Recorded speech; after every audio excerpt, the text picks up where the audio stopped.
संवाद लाइव।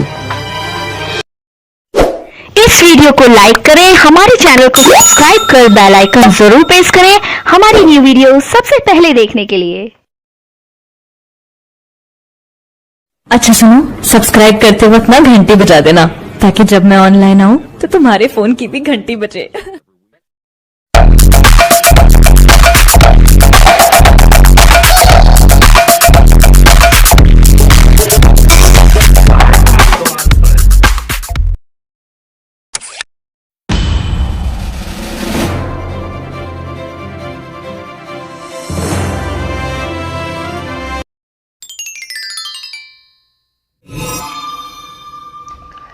नमस्ते दोस्तों, हम पढ़ेंगे आगे की कहानी ग्रेगिल्ड। दोपहर में उस सूने आंगन में पैर रखते ही मुझे ऐसा जान पड़ा मानो उस पर किसी सांप की छाया मंडरा रही हो। उसके वातावरण में कुछ ऐसा अकथ्य अस्पृश्य किंतु फिर भी बोझिल और कंपनमय और घना सा फैल रहा था। मेरी आहट सुनते ही मालती बाहर निकली।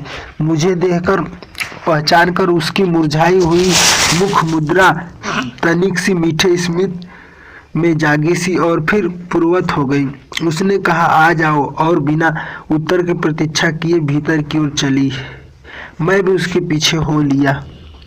भीतर पहुंचकर मैंने पूछा, वे यहाँ नहीं हैं? अभी आए नहीं, दफ्तर में हैं, थोड़ी देर में आ जाएंगे। कोई 1:30-2 बजे आया करते हैं। कब से गए हैं? सवेरे उठते ही चले जाते हैं। मैं हूँ कहकर पूछने को हुआ, और तुम इतनी देर क्या करती हो? पर फिर सोचा आते ही एकाएक प्रश्न ठीक नहीं है। मैं कमरे के चारों ओर देखने लगा। मालती एक पंखा उठा लाई और मुझे हवा करने लगी। मैंने आपत्ति करते हुए कहा, मुझे नहीं चाहिए, पर वह नहीं मानी। बोली, वाह, चाहिए कैसे नहीं, इतनी धूप में तो आए हो यहाँ तो। मैंने कहा, अच्छा लाओ, मुझे दे दो। वह शायद ना रहने वाली थी, पर तभी दूसरे कमरे से शिशु के रोने की आवाज़ सुनकर उसने चुपचाप पंखा मुझे दे दिया और घुटनों पर हाथ टेककर एक थकी हुई ऊह करके उठी और भीतर चली गई। मैं उसके जाते हुए दुबले शरीर को देखकर सोचता रहा, यह क्या है? यह कैसी छाया सी इस घर पर छाई हुई है? मालती मेरी दूर के रिश्ते की बहन है, किंतु उसे सखी कहना ही उचित है, क्योंकि हमारा परस्पर संबंध सख्य का ही रहा है। हम बचपन के इकट्ठे खेले हैं, इकट्ठे लड़े और पीटे हंक, और हमारी पढ़ाई भी बहुत सी इकट्ठे हुई थी, और हमारे व्यवहार में सदा संख्या की स्वेच्छा और स्वच्छंदता रही है। वह कभी भातृत्व के या बड़े छोटेपन के संबंधों में नहीं घिरा। मैं आज कोई 4 वर्ष बाद उसे देखने आया हूँ। जब मैंने उसे इससे पूर्व देखा था तब वह लड़की ही थी। अब वह विवाहिता है, एक बच्चे की माँ भी है। इससे कोई परिवर्तन उसमें आया होगा, और यदि आया होगा तो क्या, वह मैंने अभी सोचा नहीं था। किंतु अब उसकी पीठ की ओर देखता हुआ मैं सोच रहा था, यह कैसी छाया इस घर पर छाई हुई है, और विशेषतया मालती पर। मालती बच्चे को लेकर लौट आई और फिर मुझसे कुछ दूर नीचे बिछी हुई दरी पर बैठ गई। मैंने अपनी कुर्सी घुमाकर कुछ उसकी ओर उन्मुख होकर पूछा, इसका नाम क्या है?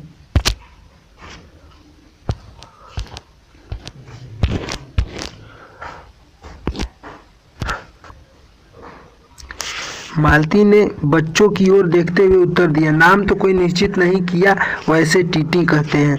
मैंने उसे बुलाया, टीटी टीटी आ जा, पर वह अपनी बड़ी बड़ी आंखों से मेरी ओर देखता हुआ अपनी माँ से चिपक गया और रुआसा सा होकर कहने लगा, ऊहू। मालती ने फिर उसकी ओर एक नज़र देखा और फिर बाहर आंगन की ओर देखने ली। काफी देर मौन रहा। थोड़ी देर तक तो वह मौन आकस्मिक ही था, जिसमें मैं प्रतीक्षा में था कि मालती कुछ पूछे, किंतु उसके बाद एकाएक मुझे ध्यान हुआ, मालती ने कोई बात ही नहीं की। यह भी नहीं पूछा कि मैं कैसा हूँ, कैसे आया हूँ। चुप बैठी है। क्या विवाह के 2 वर्ष में ही यह बीते दिन भूल गई, या अब मुझे दूर इस विशेष अंतर पर रखना चाहिए है? क्योंकि वह निर्बाध स्वच्छंदता अब तो नहीं हो सकती, पर फिर भी ऐसा मौन जैसा अजनबी से भी नहीं होना चाहिए। मैंने कुछ खिन्न सा होकर दूसरी ओर देखते हुए कहा, जान पड़ता है तुम्हें मेरे आने से विशेष प्रसन्न नहीं हुई। उसने एकाएक चौंक कर कहा, हूँ।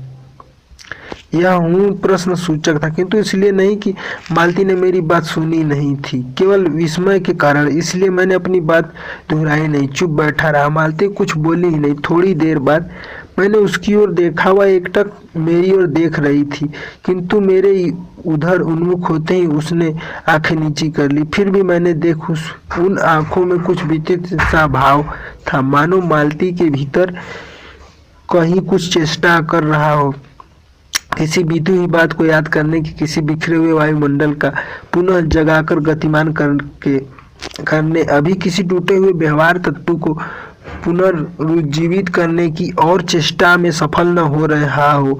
वैसे जैसे बहुत देर से प्रयोग में न लाए हुए अंग को व्यक्ति एकाएक उठाने लगे और पाए कि वह उठता ही नहीं है। चिर विस्मृति में मानो मर गया, उतने क्षीण बल से, यद्यपि वह सारा प्राय बल है, उठ नहीं सकता। मुझे ऐसा जान पड़ा मानो किसी जीवित प्राणी के गले में किसी मृत जंतु का तोंक डाल दिया गया हो। वह उसे उतारकर फेंकना चाहे पर उतार न पाए। तभी किसी ने किवाड़ खटखटाए। मैंने मालती को देखा, पर वह हिली नहीं। जब किवाड़ दूसरी बार खटखटाए गए तब वह शीशे को अलग करके उठी और किवाड़ खोलने गई। वे यानी मालती के पति। मैंने उन्हें अब पहली बार देखा था, यद्यपि फोटो में उसे पहचानता था। परिचय हुआ। मालती खाना तैयार करके आंगन में चली गई और हम दोनों भीतर बैठकर बातचीत करने लगे, उनकी नौकरी के बारे में, उनके जीवन के बारे में, उस स्थान के बारे में और ऐसे अन्य विषयों के बारे में जो पहले परिचय पर उठा करते हैं, एक तरह की स्वरक्षातर कवच बनकर। मालती के पति का नाम है महेश्वर। वह एक पहाड़ी गांव में सरकारी डिस्पेंसरी के डॉक्टर हैं। इसकी हैसियत से इन क्वार्टरों में रहते हैं। प्रातःकाल 7 बजे डिस्पेंसरी चले जाते हैं और 1:30 या 2 बजे लौटते हैं। इसके बाद दोपहर भर छुट्टी रहती है। केवल शाम को 1-2 घंटे फिर चक्कर लगाने के लिए जाते हैं डिस्पेंसरी के साथ, छोटे से अस्पताल में पड़े हुए रोगियों को देखने और अन्य जरूरी हिदायतें करने। उनका जीवन भी बिल्कुल एक निर्दिष्ट ढर्रे पर चलता है। नित्य वही काम, उसी प्रकार के मरीज, वही हिदायतें, वही नुस्खे, वही दवाइयाँ। वह स्वयं उकताए हुए हैं और इसलिए और साथ ही इस भयंकर गर्मी के कारण वह अपने फुर्सत के समय में भी सुस्त ही रहते हैं। मालती हम दोनों के लिए खाना ले आई। मैंने पूछा, तुम नहीं खाओगी या खा चुकी? महेश्वर बोले कुछ हंसकर, वह पीछे खाया करती है। पति 2:30 बजे खाना खाने आते हैं, इसलिए पत्नी 3 बजे तक भूखी बैठी रहेगी। महेश्वर खाना प्रारंभ करते हुए मेरी ओर देखकर बोले, आपको तो खाने का मजा क्या ही आएगा, ऐसे बेवक्त खा रहे हैं। मैंने उत्तर दिया, वाह, देर से खाने पर तो और भी अच्छा लगता है। भूख बढ़ी हुई होती है, पर शायद मालती बहन को कष्ट होगा। मालती टोकर बोली, हूँ, मेरे लिए तो यह नई बात नहीं है, रोज ही ऐसा होता है। मालती बच्चे को गोद में लिए हुए थी। बच्चा रो रहा था पर उसकी ओर कोई ध्यान नहीं दे रहा था।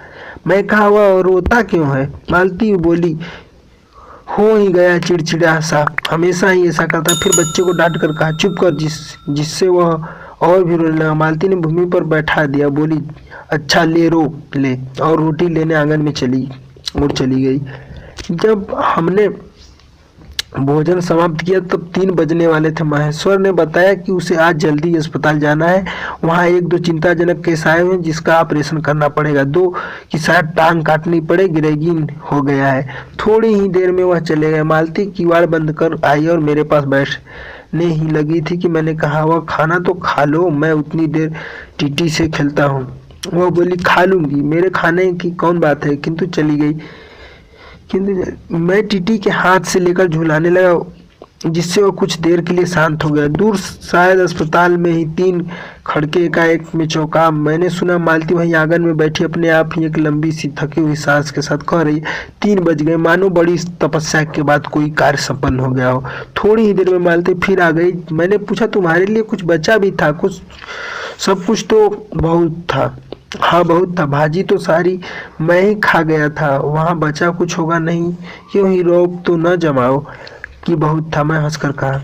मालती मानो किसी और विषय की बात करते हुए बोली, यहाँ सब्जी वब्जी तो कुछ होता ही नहीं, कोई आता जाता है तो नीचे से मंगा लेते हैं। मुझे आए 15 दिन हुए।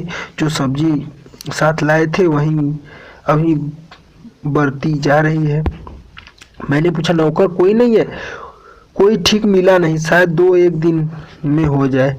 बर्तन भी तुम ही मांजती हो? और कौन?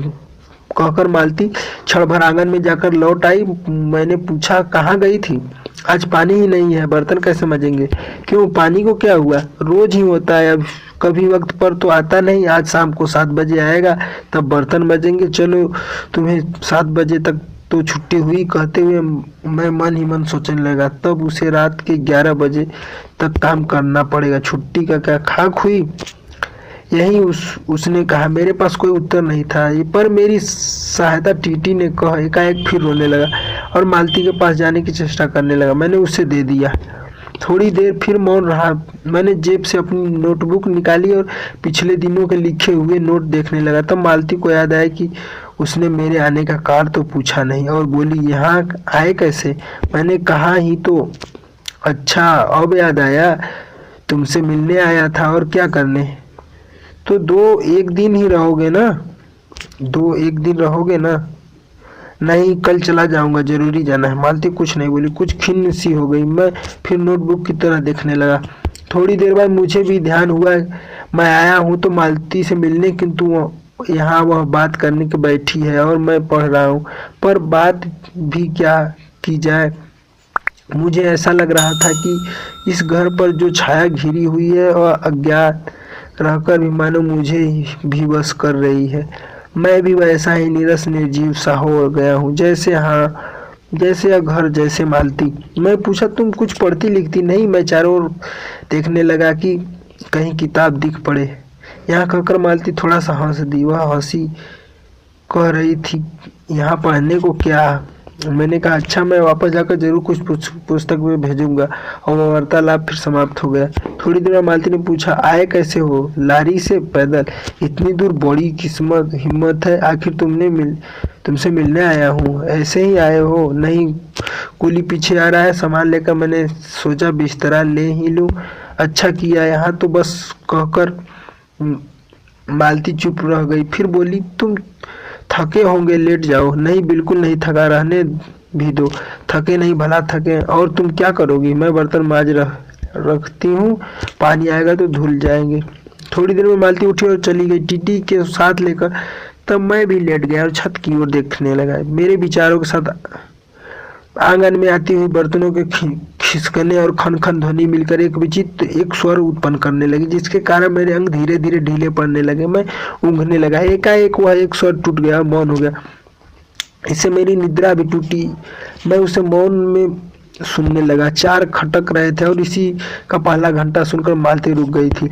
वहीं 3 बजने वाले बात मैंने फिर देखी, अब की बार और उग्र रूप में। मैंने सुना मालती एक बिल्कुल अनैच्छिक, अनुभूतिहीन, नीरस खंडयंत्र, वह भी थके हुए यंत्र कैसे स्वर से में कह रही है। 4 बजे गए, मानो इस अनैच्छिक समय गिनते गिनने में ही उसकी मशीन तुल्य जीवन बीतता हो। वैसे ही जैसे मोटर का स्पीडोमीटर यंत्रवत फासला नापता हो जाता है और यंत्रवत विश्राम स्वर में कहता है किससे कि मैंने अपने अमित शून्यपथ में इतना अंश तय कर लिया। न जाने कब कैसे मुझे नींद आ गई।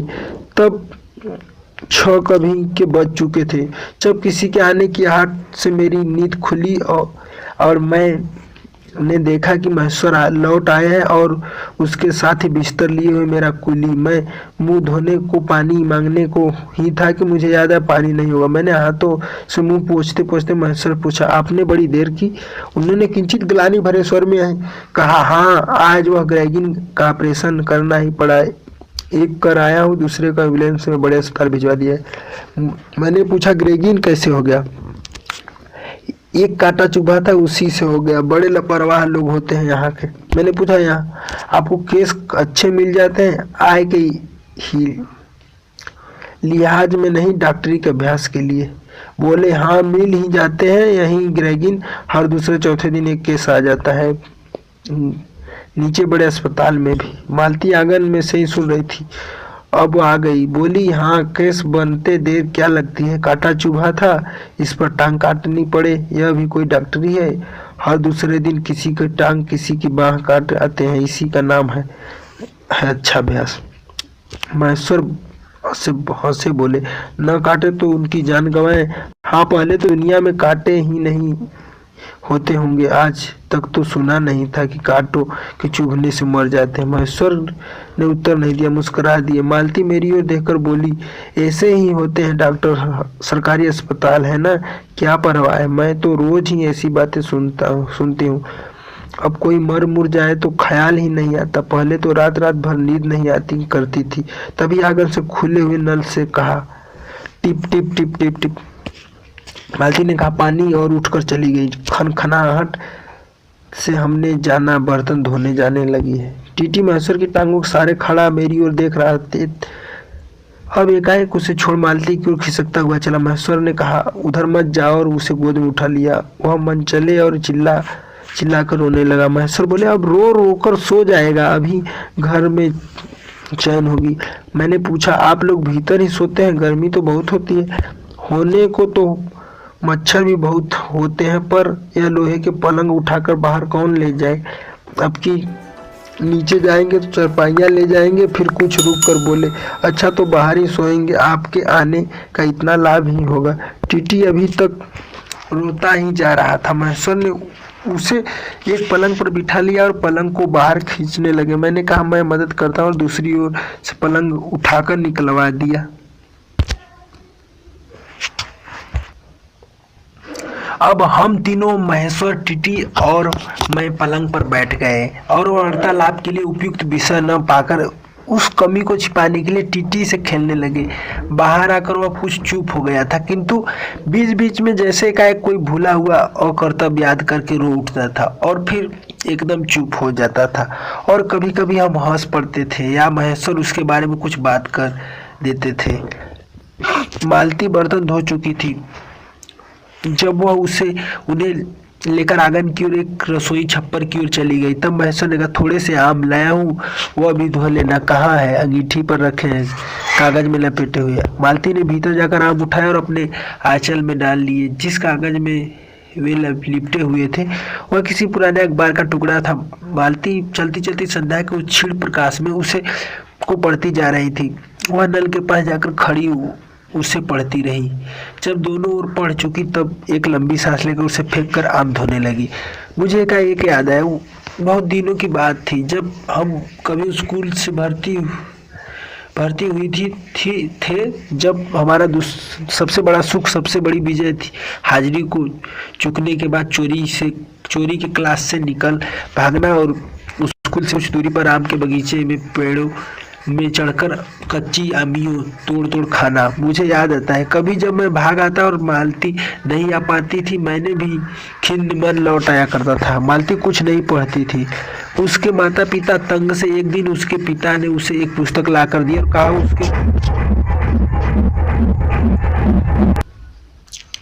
मालती कुछ नहीं पढ़ती थी। उसके माता पिता तंग थे। एक दिन उसके पिता ने उसे एक पुस्तक ला कर दी और कहा कि उसके 20 पेज रोज पढ़ा करो, हफ्ते भर बाद मैं देखूं कि इसे समाप्त कर चुकी हो, नहीं तो मार कर चमड़ी उधेड़ दूंगा। मालती ने चुपचाप किताब ले ली, पर क्या उसने पढ़ी? वह नित्य ही उसके 10 पन्ने 20 पेज फाड़कर फेंक देती। अपने खेल में कभी किसी भांति फर्क न पड़ने देती।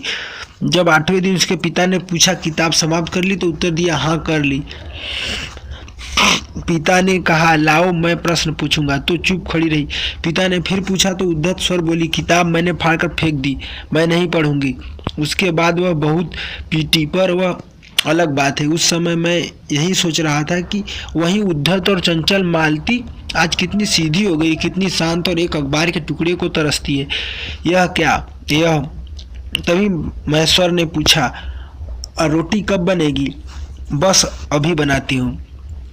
पर अब की बार जब मालती रसोई की ओर चली तब टीटी का कर्तव्य भावना बहुत विस्तीर्ण हो गई। वह मालती की ओर हाथ बढ़ाकर रोने लगा और नहीं माना। मालती उसे गोद भी लेकर चली गई। रसोई में बैठकर एक हाथ में उसे थपकते और दूसरे से एक छोटे छोटे डिब्बे उठाकर अपने सामने रखने लगी और हम दोनों चुपचाप रात्रि की और भोजन की, एक दूसरे के कुछ कहने की और न जाने किस किस न्यूनता की पूर्ति की प्रतीक्षा करने लगे।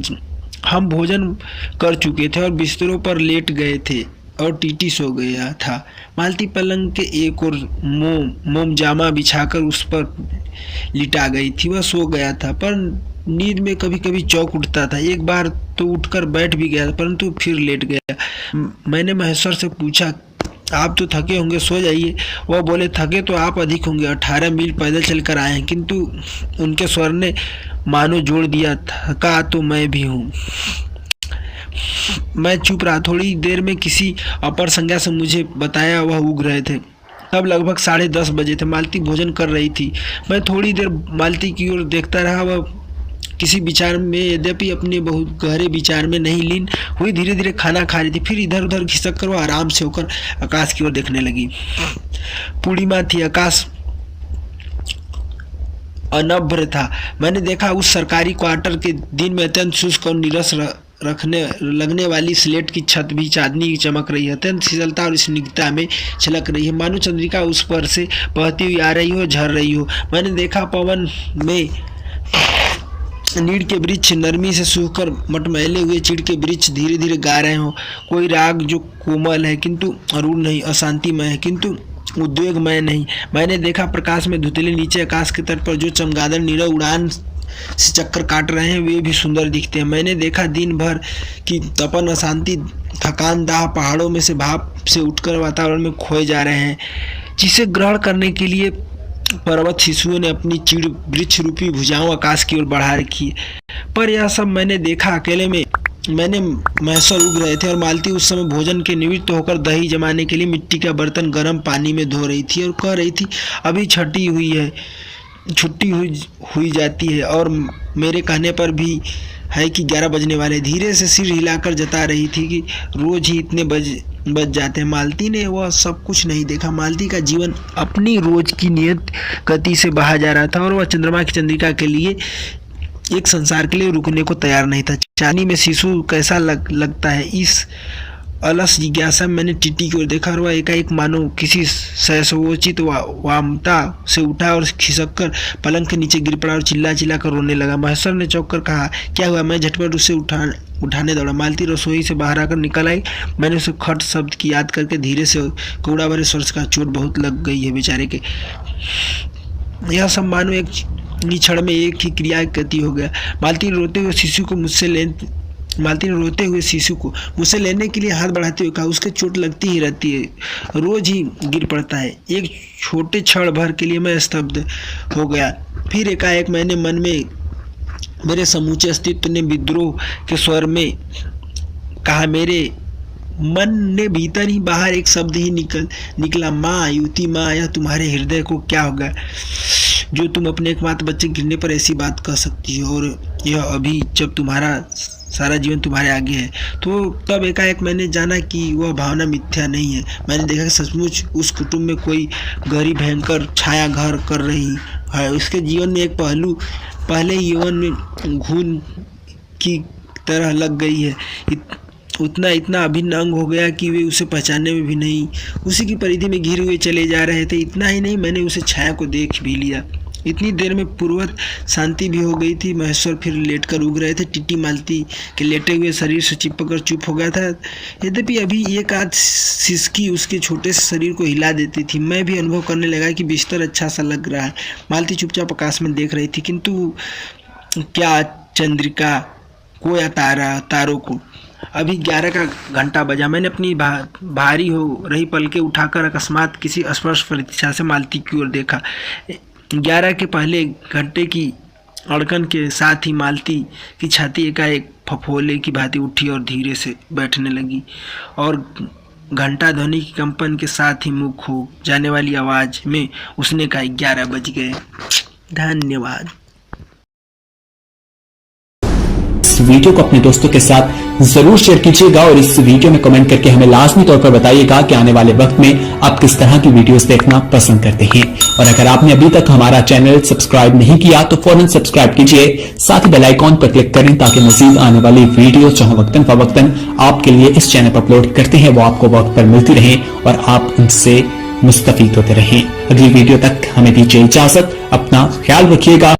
ताज़ा तरीन अपलोड्स की नोटिफिकेशन हासिल करने के लिए हमारे चैनल को सब्सक्राइब करें और साथ में दिए गए घंटी के निशान को दबाना ना भूलें।